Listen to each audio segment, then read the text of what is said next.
I am C S Javinder Singh, a practising company secretary in Delhi and Noida. आज हम बात करते हैं निधि कंपनी रजिस्ट्रेशन की। काफी लोगों के कुछ क्वेरीज, कुछ क्वेश्चन भी हैं और ये एज पर निधि अमेंडमेंट रूल्स 2022 जो कि अप्रैल में आए हैं उसके अकॉर्डिंग हम पूरा प्रोसेस डिस्कस करेंगे। तो वीडियो को लास्ट तक देखना है, आपके सारे क्वेरीज क्वेश्चन यहाँ पर क्लियर हो जाएंगे। तो दोस्तों, जैसा कि निधि अमेंडमेंट रूल्स में कहा गया है कि भैया बेसिक क्या है निधि कंपनी रजिस्टर करने का, वो है कि कम से कम 7% की यहाँ पर रिक्वायरमेंट होती है और उन्हीं 7 में से कोई 3% हमारे डायरेक्टर भी होंगे। आपकी मिनिमम पेड अप कैपिटल कितनी होनी चाहिए? 10 लाख होनी चाहिए निधि अमेंडमेंट रूल्स के according at the time of incorporation. With in 120 days incorporation के हमें 200 मेंबर करने हैं और 20 लाख का दोस्तों नेट ओन फंड करना होता है। और जैसे कि कंपनी, अभी हम इसका क्लैरिफिकेशन, इस पे मतलब इंटरप्रिटेशन देखेंगे। Net own fund means paid up capital plus profit जो होता है वो नेट ओन फंड होता है, जो कि पॉइंट नंबर 4 में नेट ओन फंड की दोस्तों बात की गई है। तो नेट ओन फंड का मतलब क्या है? Paid up capital plus profit है। As per new Nidhi rules 2022 up to 120 days और the date of filing of NDS 4 200 member and 20 lakh का हमारा नेट ओन फंड होना चाहिए। वी कांट टेक, क्या नहीं कर सकते? We can't take deposit and can't give loan but can make new members only. काफी लोगों के ये डाउट आते हैं कि सर निधि कंपनी रजिस्टर कराने के बाद जो हम 4 महीने तक नए मेंबर बनाएंगे, क्या सर हम उनसे डिपॉजिट भी दे सकते हैं? क्या सर हम उनको लोन भी दे सकते हैं? The answer is no. आप सिर्फ और सिर्फ मेंबर बना सकते हैं। मेंबरशिप फीस उनसे लेकर के आप ना ही तो डिपॉजिट ले सकते हैं और ना ही उनको लोन दे सकते हैं, क्योंकि भैया डिपॉजिट और लोन का जो प्रोसेस स्टार्ट होता है वो होता है कमेंसमेंट ऑफ बिजनेस होने के बाद में। और अभी तो आपका कमेंसमेंट ऑफ बिजनेस हुआ ही नहीं है। वो कब होगा? एनडीएस 4 अप्रूव होने के बाद अप्रूवल लेटर और बैंक स्टेटमेंट आपको आईएनसी 20 में लगानी है, तब आपका एनडीएस कमेंसमेंट ऑफ बिजनेस होगा, तब आप डिपॉजिट ले सकते हैं, लोन ले सकते हैं। ठीक है, तो ये क्वेश्चन आपका आई थिंक क्लियर हो गया होगा कि ना ही तो आप डिपॉजिट ले सकते हैं, ना ही आप लोन दे सकते हैं। कब तक? जब तक आपका आईएनसी 20 फाइल ना हो जाए, और आईएनसी 20 का फाइल होगा एनडीएस 4 अप्रूव होने के बाद में। तो हम क्या कर सकते हैं? इस बात से क्या हमारा खर्च निकलता है? वो निकलता है कि हम नए मेंबर बना सकते हैं, 200 मेंबर हमें करने होंगे। और दोस्तों, सेकेंड जो क्वेश्चन काफी लोगों का आता है वो ये आता है कि सर निधि नए वाले रूल में बोला है कि 10 लाख की पेड अप कैपिटल इनकॉर्पोरेशन के टाइम पर होनी चाहिए। विद इन 120 डेज कितनी कैपिटल होनी चाहिए? 20 लाख का नेट ओन फंड होना चाहिए। जब निधि कंपनी का बिजनेस अभी स्टार्ट ही नहीं हुआ है, और नेट ओन फंड का क्या मतलब है? Paid up capital plus profit. तो जब निधि कंपनी का भैया बिजनेस स्टार्ट ही नहीं हुआ तो प्रॉफिट तो यहाँ पर होगा ही नहीं 4 महीने तक। तो 4 महीने तक नेट ओन फंड में सिर्फ और सिर्फ क्या होगा दोस्तों? पेड अप कैपिटल ही आपकी टोटल होगी। प्रॉफिट का कोई पोर्शन यहाँ पर होगा ही नहीं, 0 पोर्शन होगा प्रॉफिट का।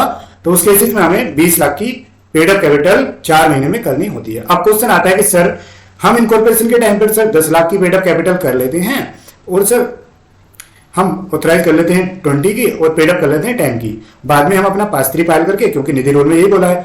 लेकिन दोस्तों फिर हमारा सेकंड क्वेश्चन ये आता है, सेकंड जो वो आती है कि भैया अगर आईएनसी 20 आपका फाइल नहीं हुआ है अभी तक, क्योंकि वो एनडीएस 4 अप्रूवल के बाद करना है, तो क्या सिस्टम आपको पास 3 फाइल करने के लिए अलाउ करेगा? निधि कंपनी के केस में भी नहीं करेगा। अगर वो नहीं करता है सिस्टम, तो आपको स्टार्टिंग में ही अपनी पेड अप कैपिटल इनकॉर्पोरेशन के टाइम पर ही 20 लाख की करनी होगी।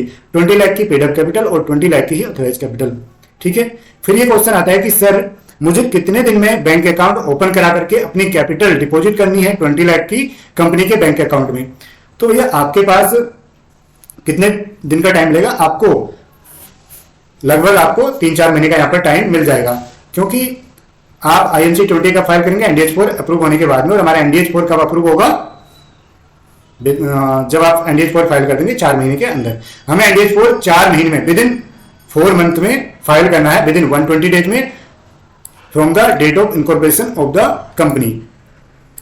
तो हम अपनी कैपिटल बैंक में डाल सकते हैं। चाहे तो आप कुछ कैपिटल डाल दीजिए, क्योंकि पेड अप आपकी 20 लाख हो गई है, तो आईएनसी 20 फाइल होने से पहले तो आपकी पूरी टोटल कैपिटल 20 लाख की होनी चाहिए। चाहे तो जो स्टार्टिंग के 7 मेंबर हैं वो खुद से डाल दें, और न्यू मेंबर बनाने के टाइम पर वो बाकी लोगों को ट्रांसफर कर दें। करना तो यही होगा, क्योंकि जब आप इनकॉर्पोरेशन करेंगे तो आपको शेयर होल्डिंग रेशियो देना होगा 20 लाख में उन्हीं 7 मेंबर का। जब आप नए मेंबर बनाएंगे, यानी 7 तो आपके इनकॉर्पोरेशन के टाइम पर ही हो गए, 193 मेंबर आपको और ऐड करने होंगे। जो 7 मेंबर हैं चाहे तो वो अपने शेयर से ट्रांसफर कर सकते हैं। ठीक है, जिनके पास ज्यादा शेयर है वो अपने शेयर से ट्रांसफर करके नए मेंबर बना सकते हैं। तो यहाँ पर आपको पास 3 फाइल करने की रिक्वायरमेंट बाद में होगी ही नहीं। तो ये आपका ज्यादा बेटर रहता है कि आप स्टार्टिंग में ही पेड अप और ऑथराइज अपनी 20 लाख की कराओ दोस्तों, और उसके बाद में नए मेंबर अपने से ट्रांसफर करके, जैसे कम से कम 100 रुपए के शेयर देना जरूरी होता है, और अगर आपकी एफडी वगैरह नहीं है तो आप कम के शेयर भी दे सकते हैं, 10 रुपए का भी, लेकिन आप सभी मेंबर को 10 रुपए के दें, जिससे बाद में 10 रुपए के नहीं 10 शेयर दें 10 रुपए के, जिसकी वैल्यू कितनी होनी चाहिए 100 होनी चाहिए, जिससे कि बाद में कोई प्रॉब्लम ना आए। ठीक है, तो ये हमारे सारे पॉइंट क्लियर हो गए। जिससे करेक्ट हमारा क्या निकलता है, वो निकलता है कि हमें अपनी टोटल पेडअप और ऑथराइज कैपिटल 20 लाख की करनी है, और नेटवर्क फंड में हमारा टोटल क्या होगा भैया, पेडअप कैपिटल ही होगी।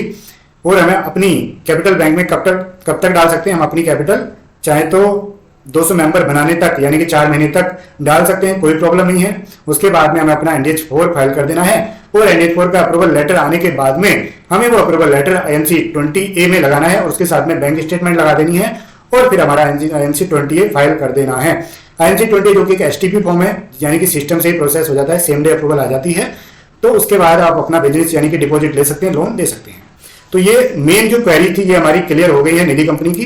अब दोस्तों हम बात करते हैं कि भैया निधि कंपनी में और क्या क्या होता है, क्या क्या डॉक्यूमेंट लगते हैं। तो अगर आपको ये चीज नहीं पता तो आप वीडियो को देख सकते हैं, अगर आपको ये चीज पता है तो आप स्किप कर सकते हैं। तो हमें 7 मेंबर के pan card and Aadhaar card and bank statement. यहाँ पर बैंक स्टेटमेंट में कई लोग क्या करते हैं, फर्स्ट पेज दे देते हैं पासबुक का। तो दोस्तों स्टेटमेंट का मतलब होता है फर्स्ट पेज प्लस करंट की एंट्री। जैसे कि अगर आप जून में करा रहे हैं तो जून की एंट्री दे दीजिए, या फिर फर्स्ट पेज दे दीजिए। अकाउंट में बैलेंस कितना भी हो, 1 रुपए हो या 10 रुपए हो या 10 लाख हो, कोई फर्क नहीं पड़ता है, सिर्फ स्टेटमेंट मांगते हैं ताकि करंट में अकाउंट चालू है या नहीं इस बात को देखने के लिए, जिससे कि आपके रेजिडेंशियल एड्रेस का पता लग सके। ईमेल आईडी और फोन नंबर देने हैं सभी मेंबर्स के, फोटो देने हैं सभी मेंबर के, या फिर कम से कम 3 डायरेक्टर के आपको फोटो देने हैं। ऑफिस एड्रेस प्रूफ की बात आती है, कई लोग कहते हैं कि सर हमारा कोई ऑफिस है नहीं है। भाई आप अपने घर से कंपनी रजिस्टर करा सकते हैं, और अगर आपका घर जो है रेंटेड नहीं है तो आप इलेक्ट्रिसिटी बिल लेटेस्ट आपको देना होगा। कई लोग 2-2 साल पुराना दे देते हैं, तो 2 महीने से ज्यादा पुराना आपका बिजली बिल नहीं होना चाहिए, या फिर फोन बिल या गैस बिल भी हो सकता है। अगर आपका घर जो है रेंटेड है या आपका ऑफिस एड्रेस रेंटेड है तो आपको रेंट एग्रीमेंट प्लस लेटेस्ट का बिजली बिल देना है, या कोई और यूटिलिटी बिल देना है, और आपको एक कंसेंट और साइन करानी है ओनर से। कंपनी का आपको नाम देना है, भैया कंपनी के क्या नाम रहेंगे। अगर आप हमारे थ्रू रजिस्टर कराने हैं तो आपको 2-3 नाम देने होंगे। शेयर होल्डिंग परसेंटेज, यानी कि जो दोस्तों 7 मेंबर स्टार्टिंग में रहते हैं वो कितने कितने परसेंट के ओनर रहेंगे, कितना कितना परसेंट उनके पास शेयर रहेगा कंपनी का, इस बात की डिटेल यहाँ पर देनी है। डिन नंबर, ये होता है डायरेक्टर आइडेंटिफिकेशन नंबर, जो हर पर्सन का लाइफ में एक ही बार बनता है। अगर वो पर्सन जो आपके डायरेक्टर है पहले से किसी कंपनी में डायरेक्टर हैं तो भैया उनका यहाँ पर डिन नंबर ऑलरेडी लिया हुआ होगा, और आप उसे दे दीजिए। अगर आप किसी भी कंपनी में पहले से डायरेक्टर नहीं है तो आप कहते हैं ना कि सर हमारे पास डिन नहीं है। क्वालिफिकेशन यहाँ पर हमें सभी मेंबर और डायरेक्टर की देनी है। कोई मिनिमम क्वालिफिकेशन की यहाँ पर लिमिट नहीं है, आप अनएजुकेटेड अनपढ़ भी हो सकते हैं, आप 10th 12th ग्रेजुएट या पीजी या प्रोफेशनल भी हो सकते हैं, कोई प्रॉब्लम वाली बात नहीं, लेकिन बताना पड़ता है सरकार को। प्लेस ऑफ बर्थ, आपका जन्म स्थान कहाँ पर है जहाँ का आपका जन्म हुआ था, क्योंकि दोस्तों ये अलग से बताना पड़ता है, क्योंकि कई बार ये होता है आपका जन्म तो है बिहार पटना से और आप रहते हैं दिल्ली में, आपका आधार कार्ड में भी एड्रेस कहाँ का, दिल्ली का, आपका बैंक स्टेटमेंट में भी दिल्ली का एड्रेस है, तो हमें प्लेस ऑफ बर्थ में वही एक्चुअल प्लेस ऑफ बर्थ डालना होता है। ऑब्जेक्ट निधि कंपनी का तो ये निधि बिजनेस करेगी ही, इसको आपको देने की जरूरत नहीं है, ये हम ऑटोमेटिकली ही ड्राफ्ट कर देते हैं आपके प्यार पर। अगर दोस्तों आप रजिस्ट्रेशन कराते हैं, चाहे आप हमारे थ्रू कराएं, किसी और के थ्रू कराएं या खुद से करें, तो आपको क्या करने होंगे, 7% के जो आपके 7 मेंबर हैं उनके DSC बनाने होंगे। 3 डायरेक्टर के दिन या तो पहले से होंगे, अगर नहीं है तो कंपनी इनकॉर्पोरेशन के टाइम पर आपको मिल जाएंगे। कंपनी का मेमोरेंडम एंड आर्टिकल, ये होता है memorandum of association and article of association, आपको ड्राफ्ट करके स्पाइस फॉर्म में ड्राफ्ट करना है, बनाना है, और तभी आप कर सकते हैं। ये होता है सर्टिफिकेट ऑफ इनकॉर्पोरेशन। कंपनी का पैन कार्ड और टेन कार्ड आपको मिलेंगे, कंपनी के PF सर्टिफिकेट और ESIC सर्टिफिकेट भी आपको मिलेंगे। और अगर आप हमारे थ्रू रजिस्टर कराते हैं तो हम आपको बैंक अकाउंट ओपन करने के लिए बोर्ड रेजोल्यूशन भी बनाकर देते हैं। ठीक है दोस्तों, तो बात आती है कि सर क्या ये प्रोसेस हम खुद से कर सकते हैं या फिर किसी से कराएं प्रोफेशनल से। तो दोस्तों आप समझने के लिए वीडियो देखिए कि क्या प्रोसेस है, कितनी फीस लगती है, कितने डॉक्यूमेंट लगते हैं, कितने टाइम में हमें क्या काम करना है। लेकिन आप खुद से काम मत कीजिए ये वाला मतलब रजिस्ट्रेशन का, क्योंकि आप उस चीज में एक्सपर्ट नहीं है, आप कुछ ना कुछ गलत कर देंगे। और वैसे भी किसी प्रोफेशनल की प्रैक्टिसिंग CS या प्रैक्टिसिंग CA की साइन की जरूरत पड़ती है, या प्रैक्टिसिंग CMA की, तो आप वैसे भी खुद से नहीं कर सकते, आप समझिए। लेकिन ये लीगल प्रोसेस है, जैसे कि अगर छोटी मोटी हमें कोई प्रॉब्लम हो रही है, बुखार आ रहा है, तो हम मेडिकल से 1-2 टैबलेट ले सकते हैं। लेकिन वहीं अगर हमें कोई सर्जरी करानी है, कोई मेजर प्रॉब्लम है, तो उसके लिए हम स्पेशलिस्ट डॉक्टर के पास जाते हैं। उसी तरीके से बिजनेस के स्पेशलिस्ट कौन होते हैं, खास करके रजिस्ट्रेशन लीगल वर्क के प्रैक्टिसिंग CS होते हैं, तो आप उनके पास जा सकते हैं रजिस्ट्रेशन के लिए, ताकि वो आपके काम को सही तरीके से कर सके और सही तरीके से आपको गाइड कर सकें। अब बात आती है दोस्तों फीस फॉर रजिस्ट्रेशन। दोस्तों फीस अब काफी ज्यादा हो गई है जब से न्यू निधि रूल्स आए हैं। जैसे मैंने बताया कि 20 लाख की आपको authorise and paid up capital अब करनी है, तो हमें अगर हम 2-3 स्टेट की देखें, यूपी, दिल्ली, मतलब ज्यादातर स्टेट की फीस जो है सेम ही है, आपको 1,500 रुपये का डिफरेंस मिलेगा, नहीं तो गवर्नमेंट फीस सेम है। अब बात आती है, देखो government fees for name reservation की कितनी है, 1000 पहले भी जाती थी, अब भी जाती है। गवर्नमेंट फीस विद 20 लाख की अगर कैपिटल के साथ हम रजिस्टर कराते हैं तो भैया हमें यूपी में रजिस्टर कराने के लिए 67,910 रुपए की फीस पे करनी पड़ेगी। लेकिन अगर आप किसी और स्टेट में रजिस्टर कराना चाहते हैं तो लगभग वैसे सेम ही फीस रहती है, किसी स्टेट की 500 रुपए ज्यादा होगी, किसी की 500 रुपए, 1000 रुपए ज्यादा होगी, कम होगी, लेकिन हाँ 67, 69, 72, जैसे केरला की 72,000 समथिंग है। तो इस तरीके से सभी स्टेट की होती है। या फिर आप अगर चेक करना चाहते हैं तो एमसीए की वेबसाइट पर जाकर के एमसीए सर्विस में इंक्वायर फीस का ऑप्शन आता है। मेरा नेट सही से चल नहीं रहा है तो मैं नहीं तो आपको वो दिखा देता। सिंपली आपको एमसीए सर्विसेज में जाना है और एमसीए सर्विसेज में आपको इंक्वायर फीस का एक टैब मिलती है। इंक्वायर फीस में अगर आप जाएंगे तो वहां पे आप type of company other than small and OPC select कर लीजिए और आप कंपनी की कैपिटल 20 लाख डाल दीजिए, 7 मेंबर डाल दीजिए और सेक्शन 8 के लिए नो सेलेक्ट कर दीजिए। अपना स्टेट, किस स्टेट में आप रजिस्टर कराना चाहते हैं वो सिलेक्ट कर लीजिए, तो आपको फिर एक्चुअल फिगर कितनी है गवर्नमेंट फीस की वो मिल जाएगी। देखो यहाँ से एमसी सर्विस में जाए, यार फीस एंड पेमेंट में इंक्वायर फीस का ये टैब आ रही है। देखो मैं दिखा देता हूँ, नेट चल गया हमारा। कंपनी पर सिलेक्ट करना है, सिलेक्ट फॉर्म पर हमें क्लिक करना है। यहाँ पे हमें INC 32 फॉर्म सिलेक्ट करना है और ये other than OPC and small company करना है। ऑथराइज कैपिटल कंपनी का जी हाँ बिल्कुल है। यहाँ पर हमें 20 लाख दोस्तों ये देख सकते हैं मेंशन कर देना है। 20 लाख की कैपिटल, मेंबर कितने रहेंगे दोस्तों 7 रहेंगे। क्या हमारी कंपनी सेक्शन 8 है? नहीं जी। और जिस भी स्टेट में आप देखना चाहते हैं, फॉर एग्जांपल अगर मैं दिल्ली में देखना चाहता हूं तो मैंने कैलकुलेट किया, दिल्ली की कितनी फीस आ रही है देख सकते हैं आप, 70,110 रुपए की फीस आ रही है, जो कि यूपी की क्या है 67,910 की है। तो यूपी की लगभग 2,500-3 हजार रुपए कम है। अगर हम वहीं बिहार की देखेंगे, भैया बिहार की कितनी आ रही है, तो बिहार की जो फीस आ रही है दोस्तों अभी देख लेते हैं। सिर्फ आपको स्टेट का नाम चेंज कर देना अगर आपने पहले से डिटेल फिल कर रखी है तो भी प्रोसेस हो रहा है। ये देखिए बिहार की आ गई है 70,500 रुपए, यानी यूपी की कम है अभी तक सबसे। और अगर हम वहीं हम देख लेते हैं दोस्तों हरियाणा की, हम देख लेते हैं हरियाणा की अगर आप देखेंगे 67,095, यानी कि यूपी से भी ये कितना कम है, लगभग 800-900 रुपए यूपी से भी कम है।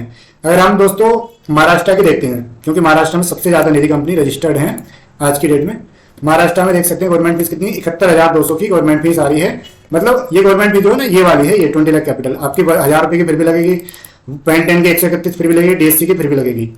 और अगर हम चेक करना चाहें तो हम कर्नाटका में अगर करते हैं, साउथ में जाते हैं तो कर्नाटका में दोस्तों आप देख सकते हैं कितनी है 69,920 रुपए की है।